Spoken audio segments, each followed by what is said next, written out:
Good evening and welcome to our daily devotional reading. I hope you had a good Monday. Let's begin at the beginning, turning inward,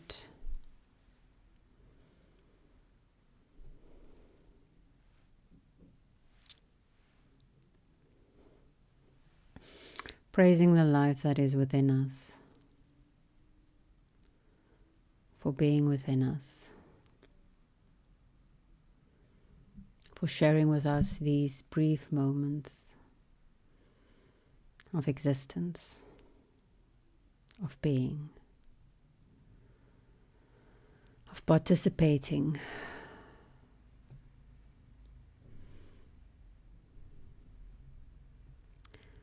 in the sensual reality that is.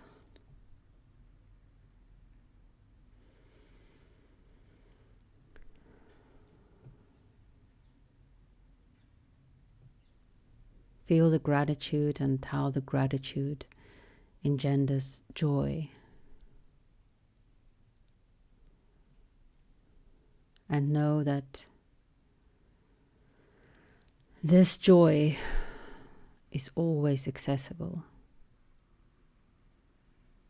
even in the darkest moments.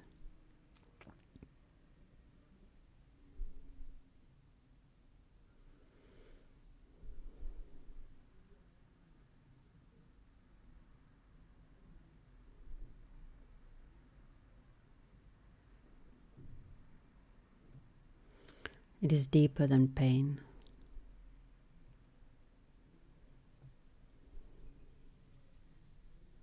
It is deeper even than the lies we tell ourselves.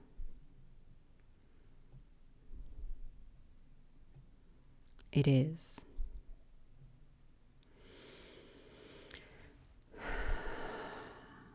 It might just be the fundamental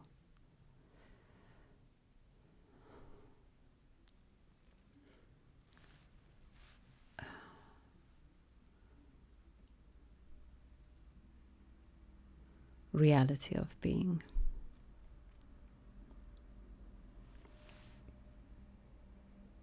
Or being of reality, I'm not sure.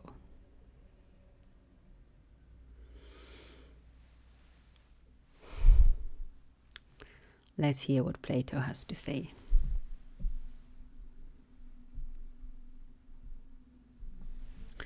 Socrates. Oratory is the art of enchanting the soul, and therefore he who would be an orator has to learn the differences of human souls. There are so many and of such a nature, and from them come the differences between man and man. Having proceeded thus far in his analysis, he will next divide speeches into their different classes. Such and such persons, he will say, are affected by this or that kind of speech in this or that way, and he will tell you why.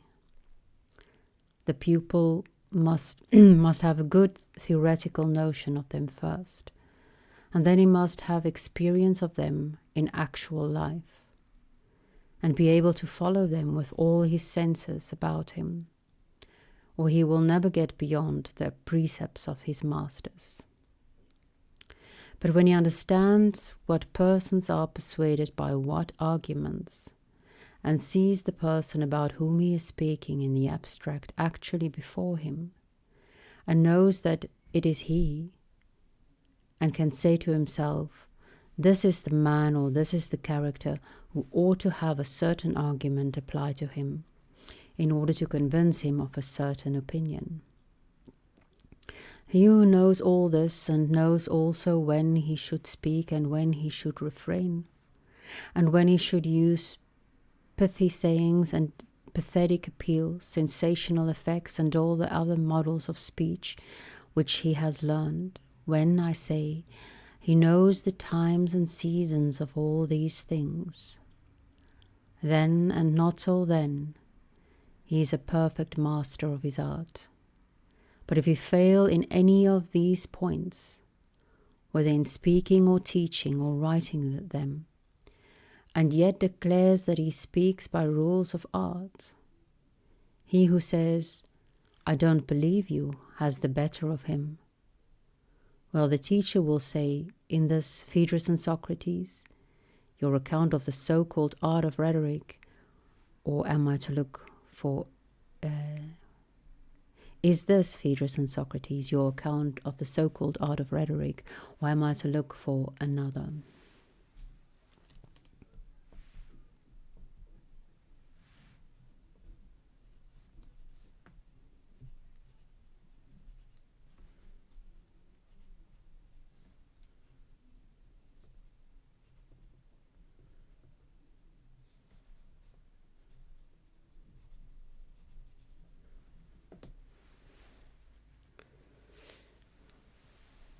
Phaedrus. He must take this, Socrates, for there is no possibility of another, and yet the creation of such an art is not easy.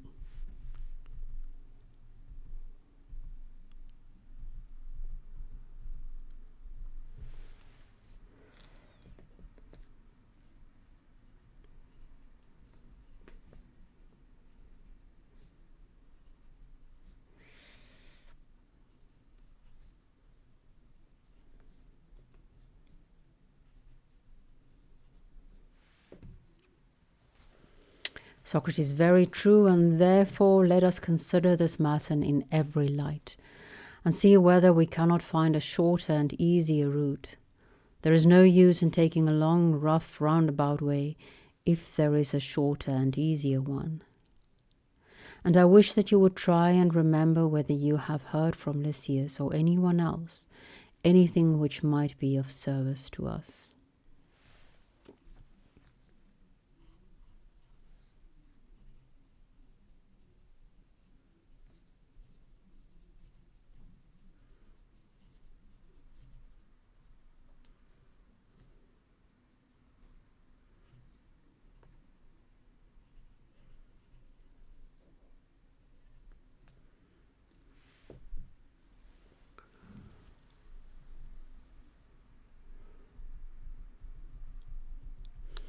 Phaedrus. If trying would avail, then I might, but at the moment I can think of nothing. Oh, I get you, Phaedrus. Socrates. Suppose I tell you something which somebody who knows told me. I'm going to tell you something which somebody who knows told me. Certainly. May not the wolf, as the proverb says, claim a hearing? Do you say what can be said for him? Socrates. He will argue that there is no use in putting a solemn face on these matters, or in going round and round until you arrive at first principles. For, as I said at first, when the question is of justice and good, or is a question in which men are concerned who are just and good, either by nature or habit, he who would be a skillful rhetorician has no need of truth, for that in courts of law men literally care nothing about truth, but only about conviction, and this is based on probability, to which he who would be a skillful orator should therefore give his whole attention. And as they say also that there are cases in which the actual facts, if they are improbable, ought to be withheld, and only the probabilities should be told either in accusation or defense, and that always in speaking the orator should keep probability in view and say goodbye to the truth. And the observance of this principle throughout a speech furnishes the whole art. Phaedrus. That is what the professors of rhetoric do actually say, Socrates. I have not forgotten that we have quite briefly touched upon this matter already. With them the point is all important. Socrates. I dare say that you are familiar with Lysias. Does he not define probability to be that which the many think.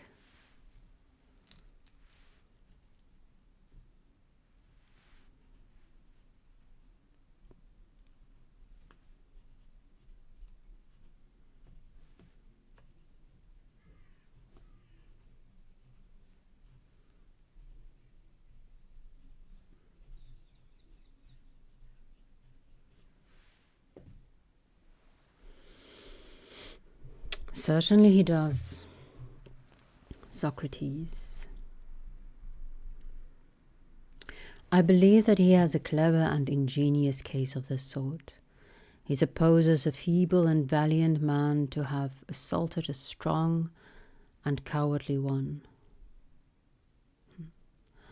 and to have robbed him of his coat and of something or other. He is brought into court, and then Tisias says that both parties should tell lies. The coward should say that he was assaulted by more men than one. The other should prove that they were all alone, and should argue thus: how could a weak man like me have assaulted a strong man like him? The compliant will not like to confess his own cowardice, and will therefore invent some other lie which his adversary will thus gain an opportunity of refuting. And there are other devices of the same kind which have a place in the system. Am I not right, Phaedrus? Certainly. Bless me, what a wonderfully mysterious art is this which Tisias or some other gentleman, in whatever name or country he rejoices, has discovered. Shall we say a word to him or not? What shall we say to him?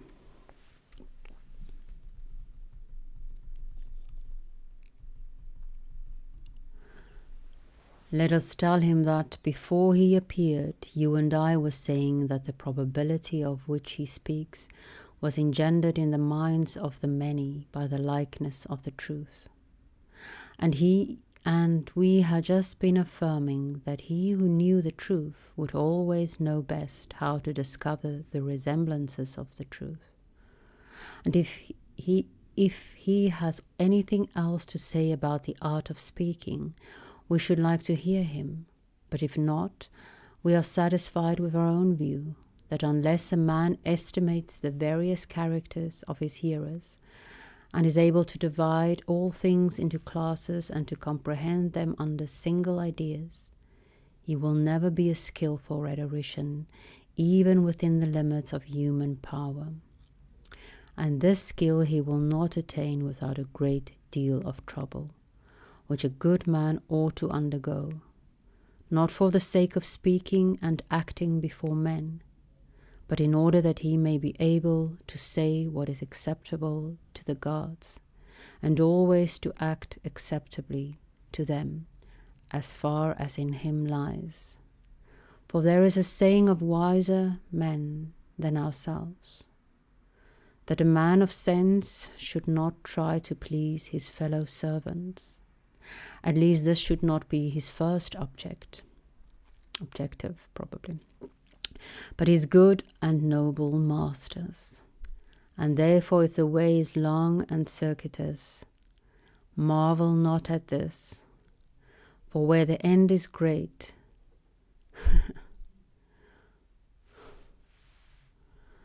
there we may take the longer road, but not for lesser ends such as yours.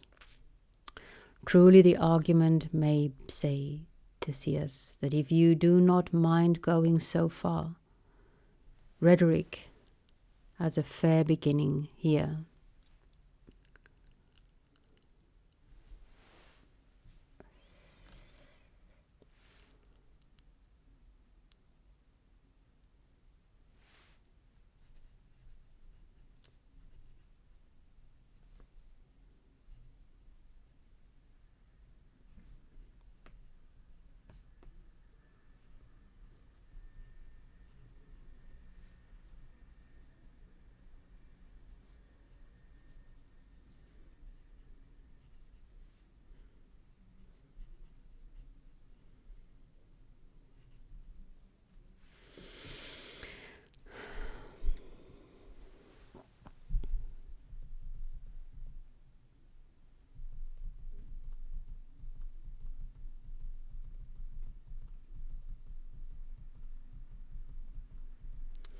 I think, Socrates, that this is admirable, if only practicable.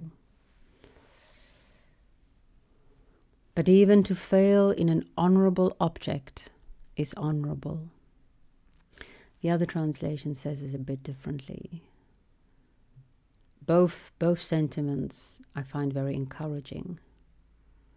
But even to fail in an honorable object is honorable. Or, surely whatever one must go through on the way to an honorable goal is itself honorable.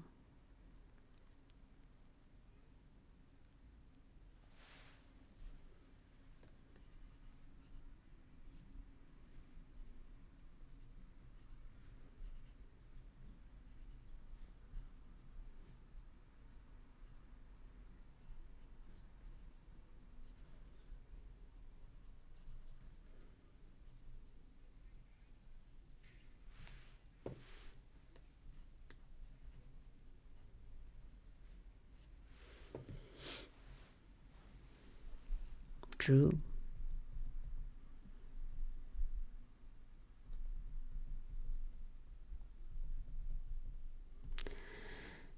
Enough appears to have been said by us of the true and false art of speaking. Phaedrus, certainly. But there is something yet to be said of propriety and impropriety of writing. Yes. Socrates. Do you know how you can speak or act about rhetoric in a manner which will be acceptable to the gods? No, indeed. Do you? Socrates, I've heard a tradition of the ancients. Whether true or not, they only know. Although if we had found the truth ourselves, do you think that we should care much about the opinions of men?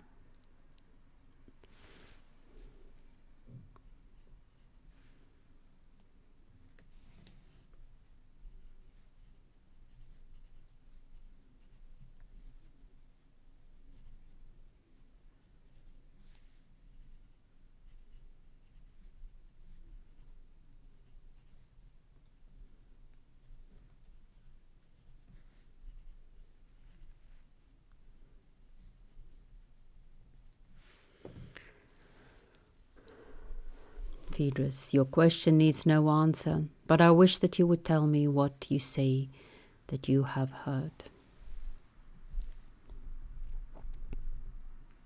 Socrates, at the Egyptian city of Naucratis, there was a famous old god whose name was Thoth, I know him as.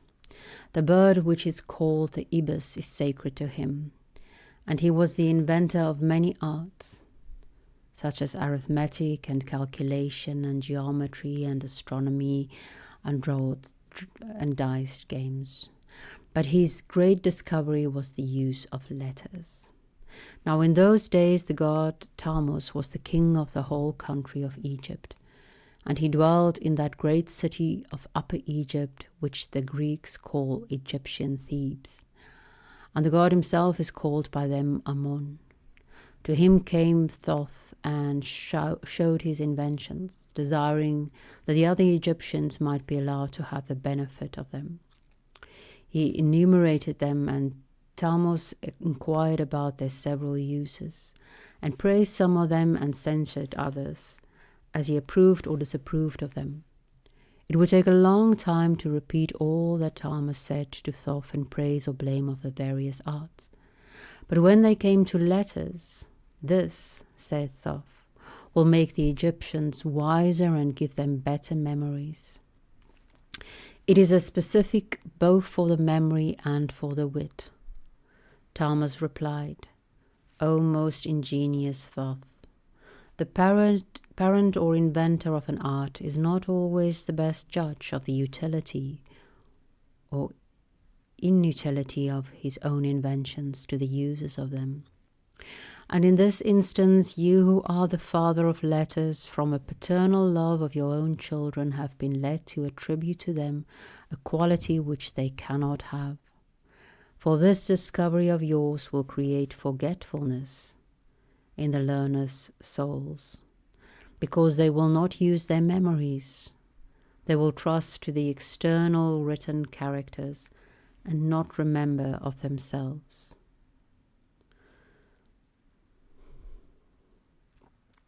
The specific which you have discovered is an aid not to memory, but to reminiscence, reminding, and to give your disciples not truth, but only the semblance of truth. They will be hearers of many things and will have learned nothing. They will appear to be omniscient and will generally know nothing. They will be tiresome company, having the show of wisdom without the reality.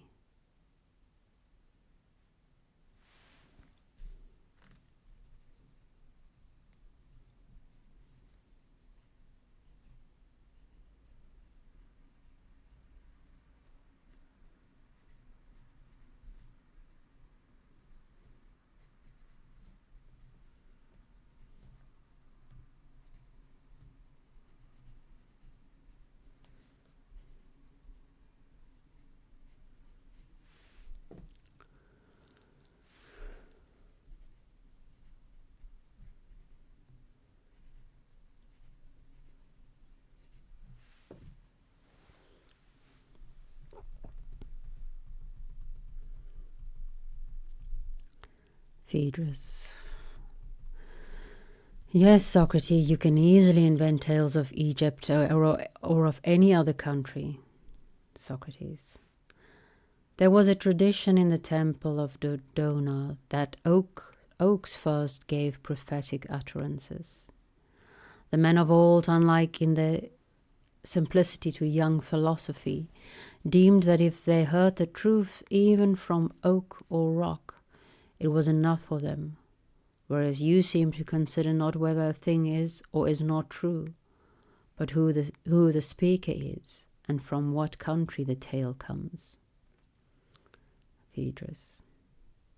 I acknowledge the justice of your rebuke, and I think that the Theban is right in his view about letters. Socrates.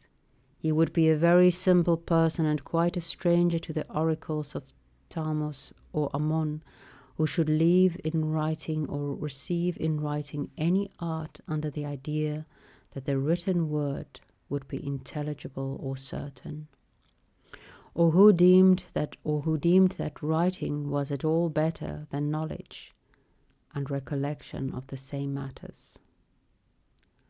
Phaedrus, that is most true. Thus far our scripture of the evening.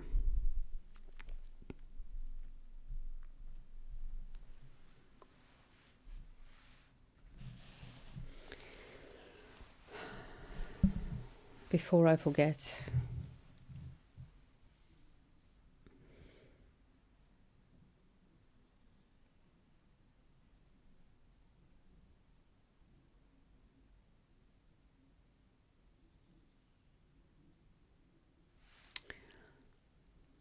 good rhetoric, good oratory skills,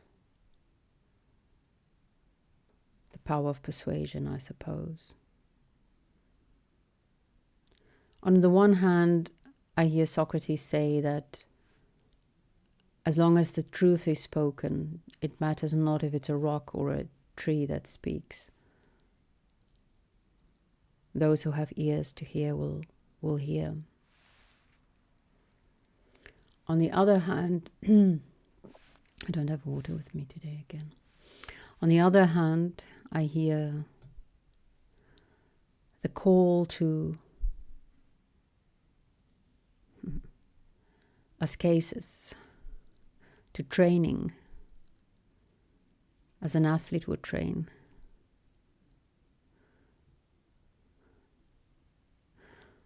To gain the great reward.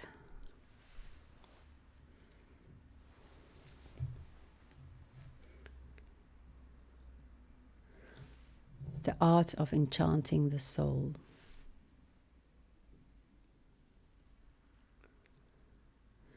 No souls, no people. And this could be seen as manipulation, or this could be seen as Paul's other idea of becoming Greek to the Greeks, Roman to the Romans, slave to the slaves, so that that which you have to share can be received.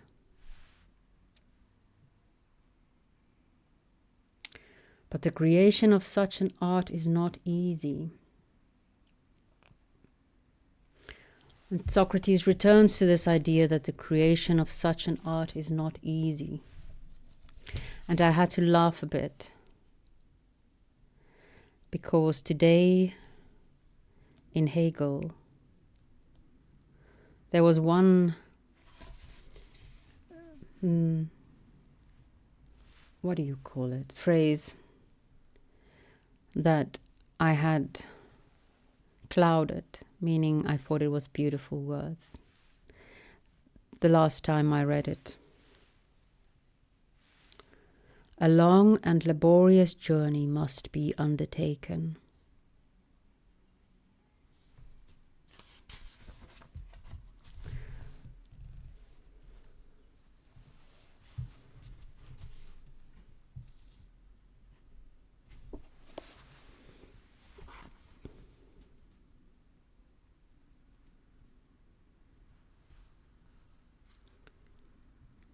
The goal to be reached is the mind's insight into what knowing is.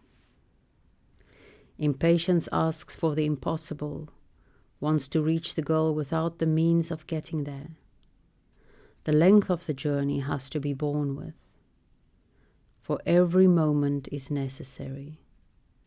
And again we must halt at every stage, for each is itself a complete individual form, and is fully and finally considered only so far as its determinate character is taken and dealt with as a rounded and concrete whole,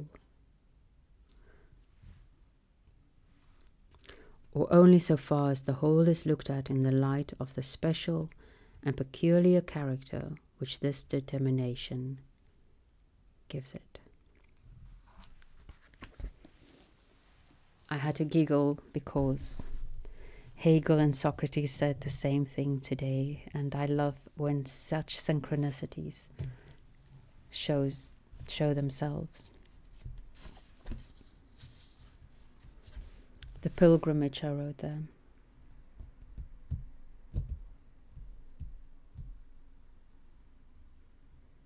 Whatever one must go through to an honorable goal is itself honorable. I find it interesting, most of all, that I wrote that down and not the one about, well, even if you fail, it was an honorable attempt, because that is what I usually use to soothe myself. It's like, it's okay, as long as you tried. Failing is okay. But looking at it as something that you have to go through in order to reach an honorable goal does reframe it quite drastically. I was thinking a lot today. Oh, Plato was the other one. About how strange destiny is. And how, maybe I should just explicitly say who and what I was thinking about them. Otherwise it's going to maybe become a bit too obscure, too unable to sink in land, unable to land. I was thinking about Plato and Jesus, and how both of them set out to reach goals, or probably had a view of what their destiny was. That's very different, I think, from what they actually achieved, and yet not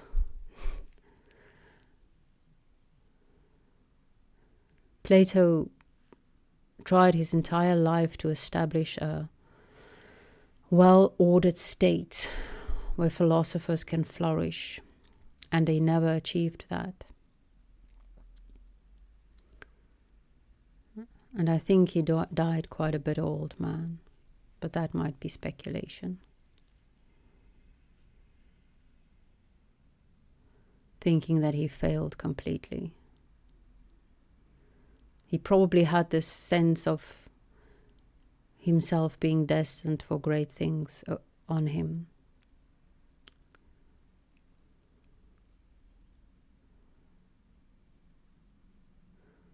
But he probably thought that he failed.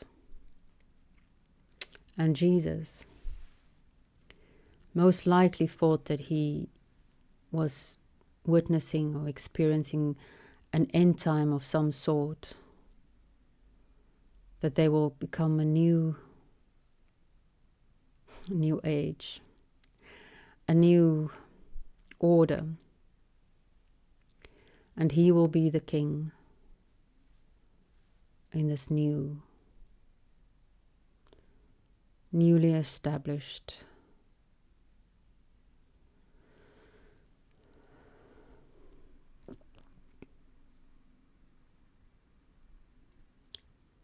land.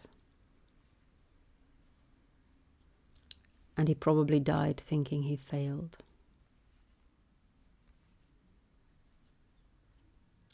But they both succeeded, just not how they expected it to be. We have no idea what our role is in the whole.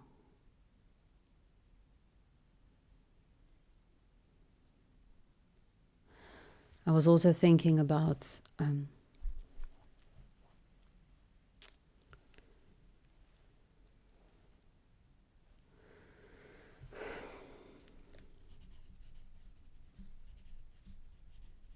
I just want to come back to that. I was also writing because my memory has failed. I was also thinking about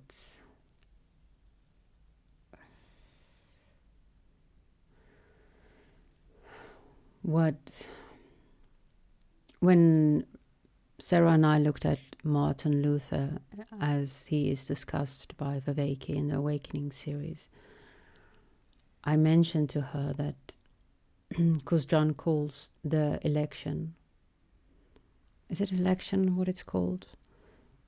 The chosen, the elect, preordained election, which may be more Calvinistic, I'm not sure. I know Calvin much better than Luther. That John calls it arbitrary quite a number of times. And I said, I don't think that is how, obviously not what Luther or Calvin had in mind. And then I said something like, it's only arbitrary when you think it's about you. All the good and bad in our lives are only arbitrary when we think it's about us. That we are saved, our lives are saved while someone else are lost. Or vice versa. And that will be then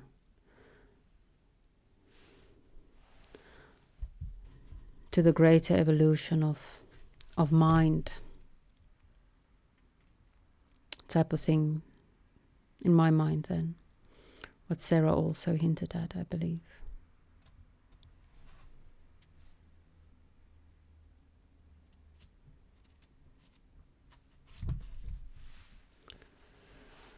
The goal. But that being said, I was also thinking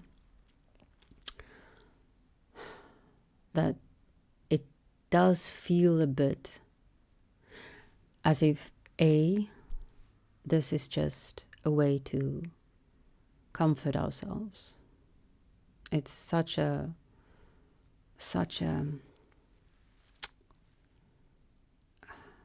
horrible thing to say to someone going through great suffering.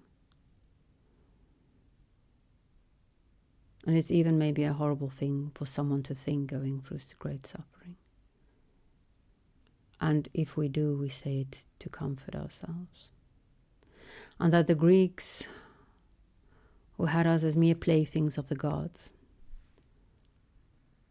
that we have these destinies, but it's to no greater goal. It simply is these destinies which we can't escape, which is true tragedy.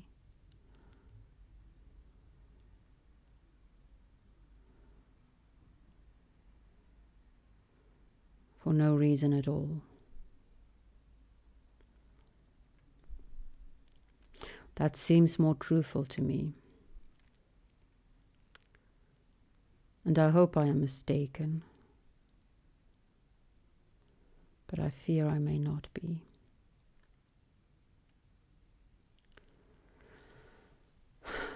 And that then brings us to Camus in a sense, and to Prometheus. And please, please listen to me with symbolic ears. I do not mean this literally, and I do not even know how I would mean it symbolically. But Prometheus was on the side of humanity. Prometheus, the light bearer, the bringer of fire. Lucifer, which is a direct means the bringer of light. And the Promethean way has gotten a lot of slack from people who claim that that is our downfall, and that scientism, and that is scientism. But honestly, I think scientism is just a phase that we had to go through.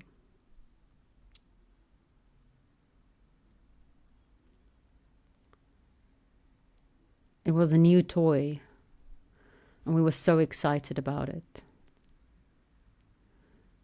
But at a certain point, we are gonna evolve from the toy to something more appropriate.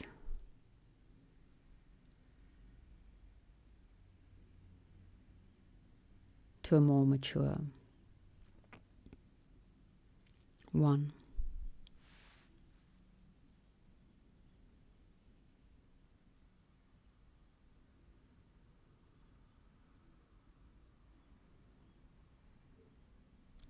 And that, in my mind, then is the collective rebellion of Camus, Albert Camus.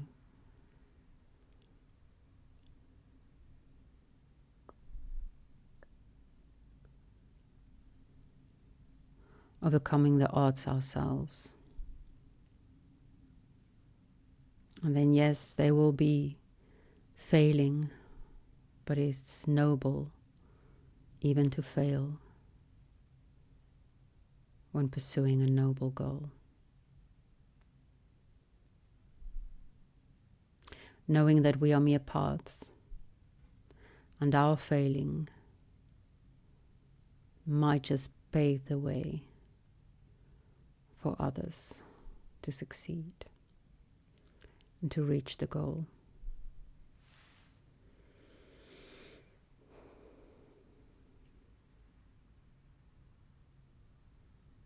We cannot even think anymore that we can do this ourselves.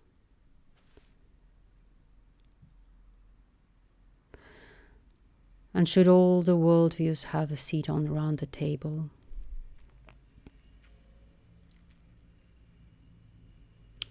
yes and no. Because there is such a thing as indoctrination, and indoctrination makes it near impossible for people to see the truth. The odds are that none of us are indoctrinated into the truth.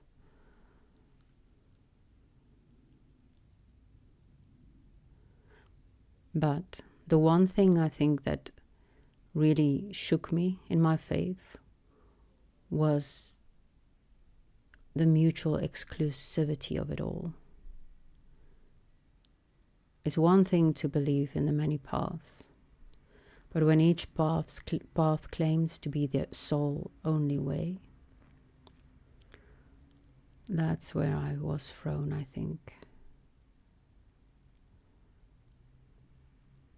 The moment that I embraced my atheism was, I don't know if I shared this before. If so, bear with me. Was during a lecture on children's ministry. And there was a guest lecturer, and she said some things. I can't remember what she said exactly, but it sounded like indoctrination to me. So I paused, I raised my hand and asked if I can just ask a clarifying question. My expectation was that she would say, no, of course, that's not what I mean. I asked, do you mean we should indoctrinate the kids? Her response was a very enthusiastic, yes, that is exactly what I mean. And that's the moment I lost my faith.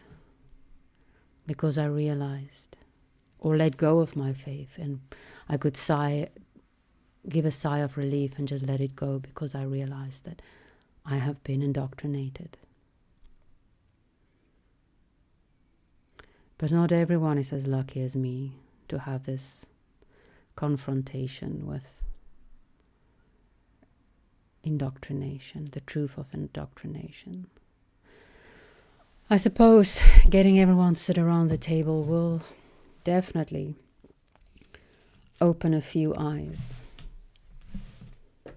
If it can be done in peace, by all means, let's do so. And may the spirit of Sophia be with us.